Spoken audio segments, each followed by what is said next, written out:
Hello दोस्तों, दिलचस्प हिंदी कहानियाँ चैनल में आपका स्वागत है। यह कहानी शुरू होने से पहले जल्दी से हमारे चैनल को सब्सक्राइब करके बेल आइकन दबा दीजिए, क्योंकि हम आएंगे हर बार एक नई कहानी के साथ। उषा अपने दो बेटों अजय और विजय के साथ एक छोटे से गांव में रहती थी। उषा की अब उम्र हो चली थी और उससे घर का काम नहीं हो पाता था। ऊपर से वो बीमार भी बहुत रहती थी। उसकी बहुएं उसे अब एक बोझ समझने लगी थीं और उससे छुटकारा पाना चाहती थी। एक दिन, अरे जेठानी जी, कुछ तो उपाय बताओ जिससे इस बुढ़िया से छुटकारा मिल जाए। दिन भर बस बिस्तर तोड़ती रहती है और ऑर्डर पर ऑर्डर चलाती रहती है। छुटकारा तो मैं भी पाना चाहती हूँ, पर क्या करूँ? यह यहाँ से कहीं जाती भी तो नहीं है। सुनो दीदी, मेरे दिमाग में अभी एक प्लान आया है। दीपा करुणा के कान में उसे अपना प्लान बताती है और फिर वो दोनों अपनी सास उषा के पास जाती हैं। अरे माँ जी, आप यहाँ पड़ी हैं? मैंने सुना है दूसरे गांव में एक वैद्य जी आए हैं जो जोड़ों के दर्द की रामबाण दवा देते हैं। आप ही जाइए ना और वो दवाई ले आइए। हाँ माँ जी, आपको जाना चाहिए। जोड़ों और कमर के दर्द ने बहुत परेशान कर रखा है ना आपको। हाँ बहू, बहुत दुखी हो गई हूँ मैं। ना उठा जाता है, ना बैठा जाता है। चल, मैं जाती हूँ, तू मुझे गांव का पता बता दे। करुणा उसे पता बता देती है और उषा उस गांव के लिए निकल जाती है। कई किलोमीटर चलने के बाद भी उषा को वो गांव नहीं मिलता और वो बहुत थक जाती है। हाय राम, कमर में तो बहुत तेज दर्द होने लगा है। पता नहीं वो गांव कब आएगा। चलते चलते पैर दुख गए हैं। उषा और आगे आ जाती है, पर अभी भी उसे वो गांव नहीं मिल पाता। उषा एक लड़के से गांव के बारे में पूछती है तो वो बताता है। माँ जी, ये गांव यहाँ नहीं है। यह तो यहाँ से 200 किलोमीटर दूर है। क्या? 200 किलोमीटर? बहू तो बता रही थी कि 2 किलोमीटर दूर ही है। अब इतना आना बेकार गया। उषा गांव के लिए वापस मुड़ जाती है। थोड़ी दूर जाकर उसे 4 रास्ते नजर आते हैं। उसे अब समझ नहीं आता कि वो किस रास्ते से आई थी। यहाँ तो 4 रास्ते हैं, पर पता नहीं मेरे गांव कौन सा रास्ता जाता है। उषा गलत रास्ता ले लेती है जो उसे जंगल की तरफ ले जाता है। अरे, ये तो बहुत अच्छा किया तुम दोनों ने। माँ रास्ता ही ढूंढती रह जाएगी और फिर कभी यहाँ वापस नहीं आ पाएगी और हम भी अपनी जिंदगी सुकून से जी पाएंगे। उधर उषा जंगल में भटक रही थी।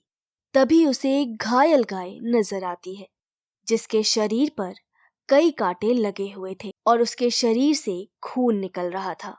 उषा को उस पर तरस आ जाता है और वो उस गाय के कांटे छुड़ाने लगती है। चिंता मत करो गाय माता, मैं आपकी मदद करती हूँ। यह कांटे मैं अभी आपके शरीर से हटा दूंगी। उषा गाय के शरीर से सारे कांटे निकाल देती है और उसको पास ही पड़ी कुछ घास खाने को लाकर देती है। गाय माता, लीजिए, कुछ खा लीजिए। पता नहीं आपने कब से नहीं खाया होगा। गाय घास खाने लगती है और उषा उसके ही पास बैठ जाती है और उसको सहलाने लगती है। ऐसे ही रात हो जाती है। अरे, रात हो गई है। अब कैसे घर जाऊंगी? एक तो रास्ता भी समझ नहीं आ रहा है, कहाँ जाना है और कहाँ नहीं। हे भगवान, अब तू ही कुछ मदद कर। अगली सुबह उषा नींद से जागती है तो देखती है कि वो गाय वहां नहीं है। उषा उस गाय को ढूंढने लगती है। तभी उसे एक रास्ते पर वो गाय खड़ी नजर आती है। उषा उसके पीछे जाती है तो वो गाय उसे देख आगे बढ़ने लगती है और ऐसे ही करते करते वो गाय उषा को उसके ही गांव ले जाती है। अरे, यह तो मेरा ही गांव है और वो रहा मेरा घर। हे गाय माता, आप धन्य हो जो आपने मुझे मेरे घर तक पहुंचा दिया। नहीं तो मैं सोचने लगी थी कि आज के बाद कभी अपने घर नहीं जा सकूंगी। चलो, आप मेरे साथ चलो उषा गाय को अपने साथ ले आती है। अजय, विजय, देखो बेटा, मैं आ गई। यह तो माँ की आवाज है ना? वो यहाँ क्या कर रही है? वो तो उस गांव में गई है ना, उस वैद्य से मिलने। हाँ भाई, गई तो वही है, फिर यह आवाज सुनाई कैसे दे रही है? चलो बाहर चल के देखते हैं। चारों बाहर आकर देखते हैं और उषा को बाहर खड़ा देख हैरान रह जाते हैं। अरे दीदी, ये बुढ़िया कैसे आ गई? इतना मुश्किल रास्ता इसे याद कैसे रहा? हम तो सोच रहे थे कि भटक जाएगी और जंगलों में ही मर जाएगी, पर देखो फिर आ गई हमारी छाती पर मूंग दलने। यह बुढ़िया बहुत ही ढीठ है, इतनी आसानी से हमारा पीछा नहीं छोड़ने वाली। अरे, वहीं खड़े रहोगे या मुझसे मिलोगे भी? तुम्हें बता नहीं सकती कितनी मुश्किल से वापस आई हूँ। यह गाय माता नहीं होती तो तुम्हारी यह माँ तुम्हारे पास कभी वापस नहीं आ पाती। उषा को वापस देख कोई भी खुश नहीं था, पर दिखावट के लिए वो झूठी हंसी हंस रहे थे। उधर उषा ने वो गाय अपने आंगन में बांध ली थी। अरे अजय, जंगल से आते वक्त कुछ घास और चारा गाय के लिए लेते आना। और बहू, इसका गोबर तो साफ कर दो। देखो, बेचारी को बैठने की भी जगह नहीं है। मक्खियाँ कितना परेशान कर रही हैं बेचारी को। हाँ हाँ माँ जी, करती हूँ। सुनो जी, इन दोनों का जल्दी से कुछ करो। मैं इस गाय का गोबर ओबर नहीं साफ करने वाली। तो मैं कौन सा घास लाना चाहता हूँ? एक तो माँ का बोझ, और अब से इस गाय को भी पालो, ऊपर से यह गाय दूध भी नहीं देती। देखो जी, साफ साफ कह दो, हम नहीं पाल सकते आप दोनों को, इसीलिए हमें माफ करो और कहीं और जाकर अपना डेरा डालो। हाँ भैया, भाभी सही कह रही हैं। ऐसे तो माँ से छुटकारा नहीं मिलेगा। माँ से कहना ही होगा कि वो कहीं और चली जाए। उनके रहने से हमें बहुत दिक्कत होती है। अगले दिन अजय और विजय अपनी माँ को गाय सहित घर से निकाल देते हैं। उषा भी बिना कुछ कहे वहां से चली जाती है और जंगल में जाकर रहने लगती है। उषा अब और बीमार रहने लगी थी, क्योंकि उसे समय से ना तो भोजन मिल पाता था और ना दवाई। उसके बेटों ने तो उसको मुड़कर देखा भी नहीं, और ऐसे ही वो एक दिन बहुत बीमार हो गई। हे गाय माता, लगता नहीं मैं बच पाऊंगी। आपकी सेवा में जितना कर सकती थी मैंने की, अब आप अपना ख्याल रखना। गाय उषा की हालत देख बहुत दुखी होती है और उसकी आंखों से आंसू निकलने लगते हैं। जैसे ही वो आंसू उषा के ऊपर गिरते हैं, उषा होश में आ जाती है। यह कैसा चमत्कार हुआ? यह आंसू के गिरते ही मैं अब बिल्कुल ठीक महसूस कर रही हूँ।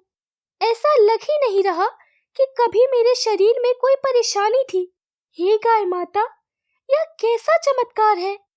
उषा के ऐसा कहते ही वो गाय सोने की गाय में बदल जाती है और चमकने लगती है, और उसकी आंखों से निकलते आंसू हीरों में बदलने लगते हैं।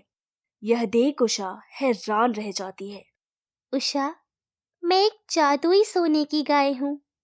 मैं स्वर्ग में रहती थी और एक दिन धरती पर घूमने आई थी, पर कांटों ने मुझे अपना बंदी बना लिया था और फिर तुमने आकर मेरी मदद की। तुम्हारे साथ रही तो बहुत अच्छा लगा। तुमने मेरी बहुत सेवा भी की, इसीलिए अब समय आ गया है मैं कुछ तुम्हारे लिए करूं। यह जो हीरे हैं, तुम इन्हें बेच देना और एक नई जिंदगी शुरू करना। मेरे जाते ही एक गाय यहाँ प्रकट हो जाएगी जो हमेशा तुम्हारे साथ रहेगी। उषा को अपने आंसू के हीरे देकर वो गाय वहां से चली जाती है और एक गाय वहां स्वयं प्रकट हो जाती है, और उषा उन हीरों को बेचकर एक नई जिंदगी शुरू करती है। एक बड़ी गौशाला का निर्माण करवाती है। अपनी माँ के बारे में जब अजय और विजय को पता चलता है तो वो अपनी पत्नियों के साथ उषा से माफी मांगने आते हैं, पर उषा उन्हें माफ नहीं करती। यह कहानी आपको कैसा लगा हमें कमेंट पे बताइए, और ऐसे ही दिलचस्प कहानियाँ देखने के लिए हमारे चैनल को सब्सक्राइब करके बेल आइकन दबाइए।